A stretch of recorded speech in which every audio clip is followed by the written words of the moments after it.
I really am vulnerable, eh? Disaster at Ionith. The First Hold Revolt. I believe we have that as well. Just bear with me. Yeah, we have that one as well. Brief History of the Empire, Volume 4. The Skooma. I'll take it, not to use, but to sell. Let's hope we don't get stopped searching the gates of some some town. Put us in the cells for drug smuggling or something. Boatloads of skeever tails.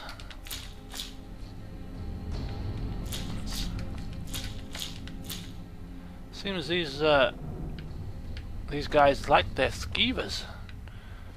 Hey, Wolf Queen Volume 4, Dancing Fire Volume 4, Dance to the Fire, Dance to the Fire, Dance to the Fire Volume 3, and Volume 4 up there as well. Thief of Virtue, Thief of Virtue, do you have that? Thief of Virtue, yes, we have that as well. Dancing Fire Volume 3, yes, Darkest Darkness, The Legend of Red Eagle, some boots, Argonian Account Book Volume 1. I don't... oh... yes, we have that as well. We have more books than I thought. Our collection is ever growing. Some potions, a hide helmet. No. Some bits and bobs here. Look at all this destruction. Sorry, Brelina. Apologies, Brelina. Shut the door in your face twice. I'm only messing about. Oh, there he is. The leader of the place. Now that we have cleared the bandits out, maybe, just maybe, somebody else can move in to said fort.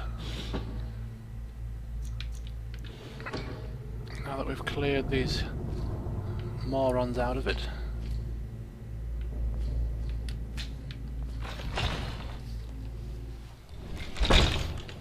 And so ends our exploration of Fort Dunstad.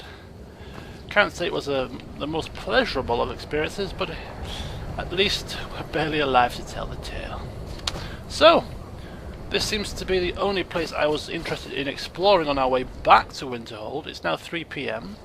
So what we're going to do is we are going to head back to Winterhold now. Full steam ahead. When Brelina catches up. There we go. Full steam ahead.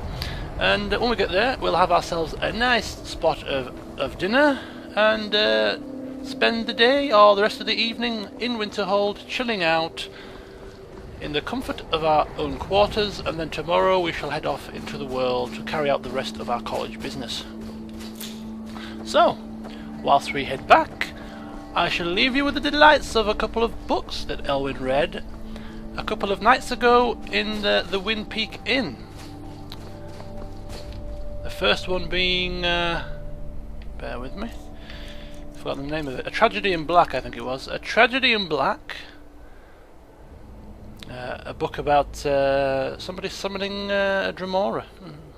And the second one which we read wasn't his usual sort of affair. Usually he likes to read these type of fairy tale type books, but he read The Keepers of the Razor. Of course, we obtained this from the guy that has the museum in Dawnstar about the Mythic Dawn. So he read this as well to try and get a bit of extra information about this this cult and about Mehrunes' razor. So I shall leave you for the next 7 minutes or so with those two books, and whilst you're listening, I shall press back on to Winterhold.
A tragedy in black.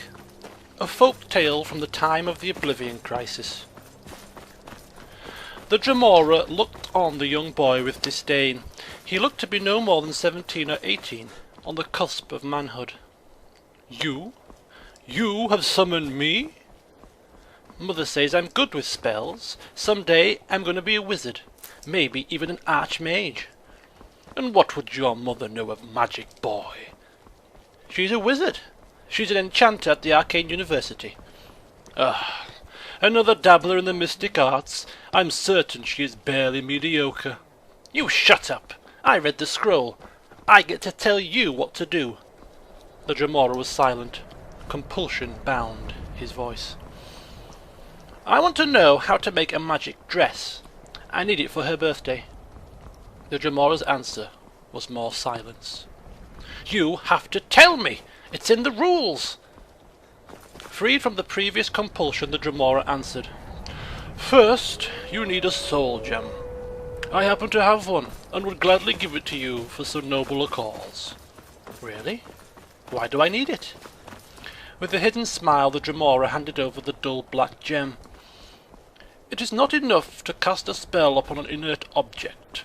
Magic requires thought, intent, will, and emotion. The soul powers the enchantment. The bigger the soul, the more powerful the enchantment. So how big is the one in this soul gem? Oh, that one is empty. You have to fill it, but it can hold the largest of souls easily. Do you know how to do that? No, the man said suddenly. Let me show you.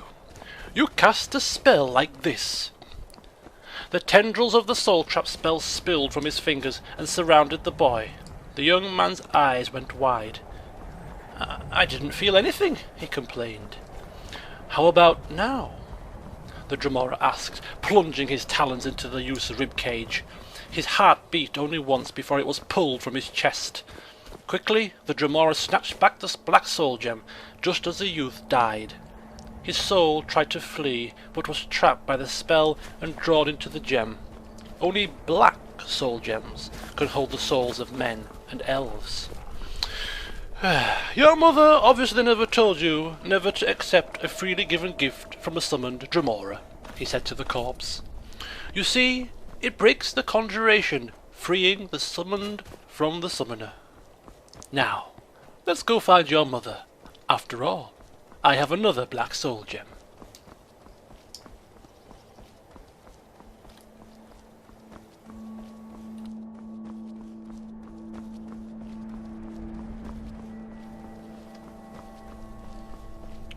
Keepers of the Razor.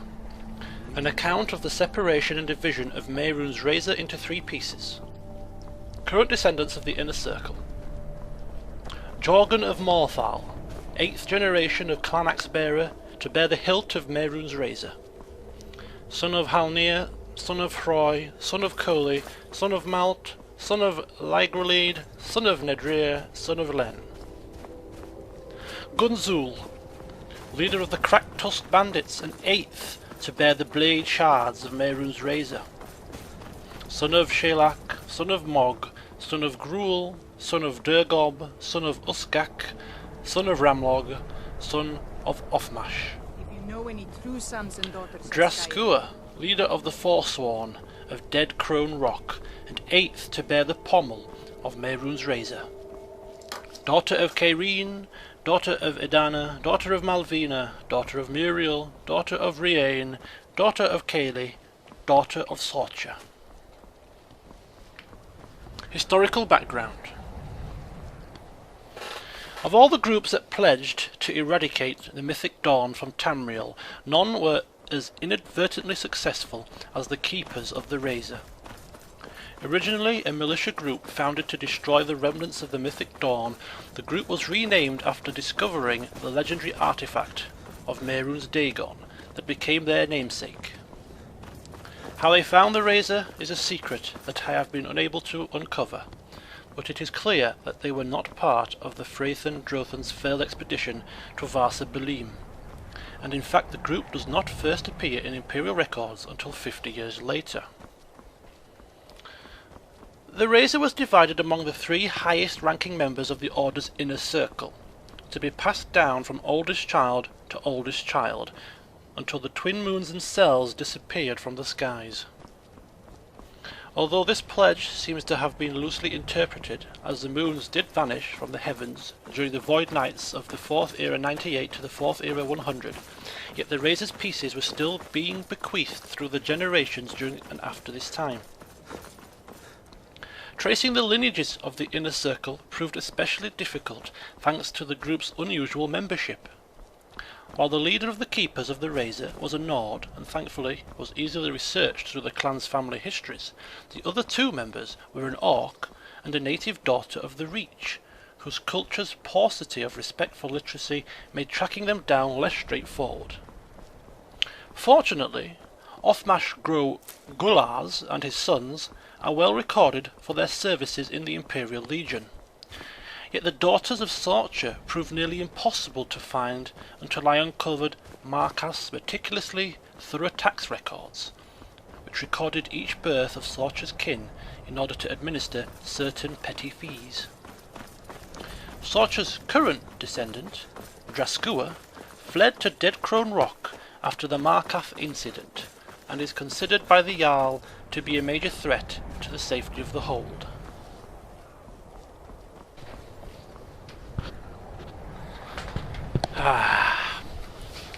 Home sweet home, once again. Not in bad time too, only 6 PM, plenty of time to have ourselves a pleasant evening. Oh my god, in our absence they still haven't cleaned up this mess. Poor Rammy is deserving of a proper bloody burial. He's just left on the steps of the inn. What a way to welcome your patrons. By the way, don't mind the dead body on the steps, it's part of the decoration. Evening, Finis. Sorry, can't stop to chat.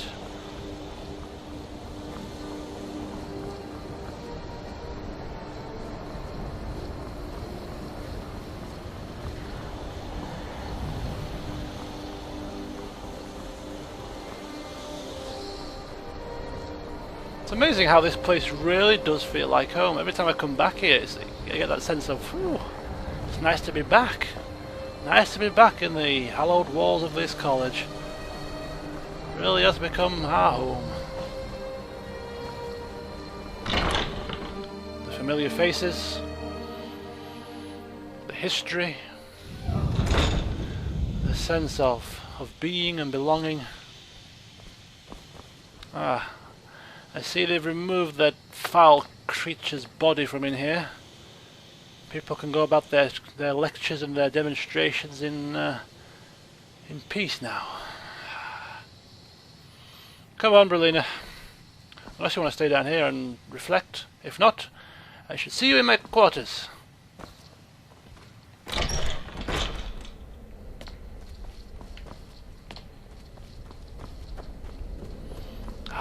And here we are once again.